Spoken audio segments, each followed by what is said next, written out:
Morning, everybody. Hope everybody is doing great today. It's about 9 a.m. on a Monday morning.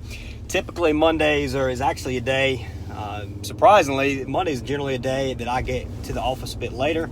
My wife goes into work late on Mondays, so we generally grab breakfast and kind of hang out for a little while in the mornings. And we're able to do that. I'm able to adjust my schedule to fit hers. Her schedule's slightly flexible too. She makes her own schedule, but in a way. But she's only she's a volleyball coach, and then she's got private lessons she gives. So she has to give lessons, I guess, during the times that people normally do lessons, which tends to be at nights.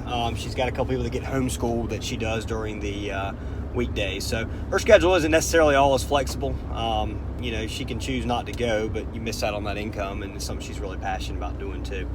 What I want to talk to you today about, and one of the things I want to talk to you today about is building your business to sell. Not that you're ever going to sell it, but build your junk removal business to where it would be desirable for somebody to come in and purchase. What makes a desirable business? A desirable business is something that, as far as somebody coming to buy your business, is something where somebody could come purchase your business, put in a manager, pay the manager a fair salary, and still earn a good profit without having to do any work. Now, a lot of people that purchase a junk removal business will not be running it absentee. That's what that's called, is absentee ownership. Quite a few will be involved in the day-to-day operations. And anybody that owns any sort of business should be involved somewhat in the operations of the business. Not necessarily day-to-day, but they should have their hand on the button anyway. So generally, the consensus is for a good, profitable business, a business that's worth money. And I'm not talking Netflix or Amazon or Angie's List or any of those businesses that are publicly traded that have never made a profit in their entire life, yet still have huge valuations. I'm talking about a real business, a day-to-day, or a business that most people have.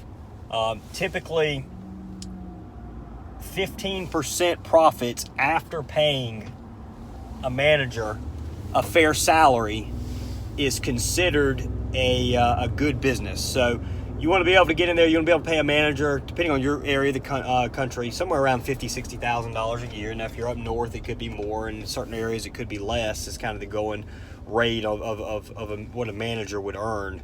And you could be that manager. So you just need to make sure you're making a fair salary. I want to recommend this book, Built to Sell, by John Warrillow. It's a great book. It tells a story. It's from the viewpoint of a business owner. The guy owns like a marketing firm, and it talks about he meets with this mentor who teaches him how to get that business ready to sell. He's making good money, but he's not cash flowing very well, and he's always under stress. He always has to be in the business.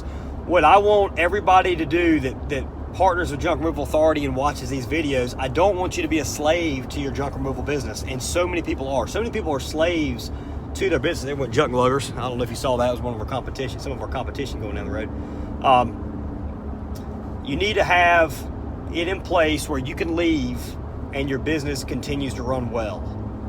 That needs to be what you're striving for. So, like in the case of Junk Doctors, my business partner, who's been in it a month after I started, Christian came on board, and he handles most of the day-to-day operations of Junk Doctors. Now, we even have people trained in place where both Christian and myself want to go to, when we're going to conferences, and if we want to go, like this past weekend, we'll elaborate more, but we went out of town looking at a store that that would pair well with Junk Doctors, something we're looking to do. We were out of town all day Saturday, and we have somebody in place. We have Aaron in place who can make sure all three locations are running smoothly.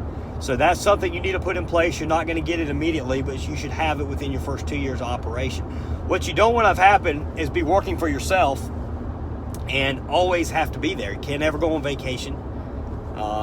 Can't hang out with your wife early in the morning. Can't go to your kid's soccer game. Or if you do choose to, what you'd have to do is block part of your schedule off, and you're missing out on income. You need to have it where that business makes you money regardless of whether you're working or not. And that book, Built to Sell, John Warrillow, is a great start. And of course, partnering with the Junk Removal Authority will get you there as well. Any questions? Email me, lee@junkdrs.com, lee@junkdrs.com. Please subscribe to this channel. We're going to start giving even more content. We're giving some out now, but we're going to start giving daily content here soon. Just getting a few things ready. Junkremovalauthority.com. Our interim website is in place. The main website, the final website, the kick-ass website should be going out. Let's see, in the next few weeks anyway. But still some good information on there now. There's a good blog, some great information on that blog as well. Enjoyed it. Everybody have a wonderful Monday today, and we'll be talking with you here soon.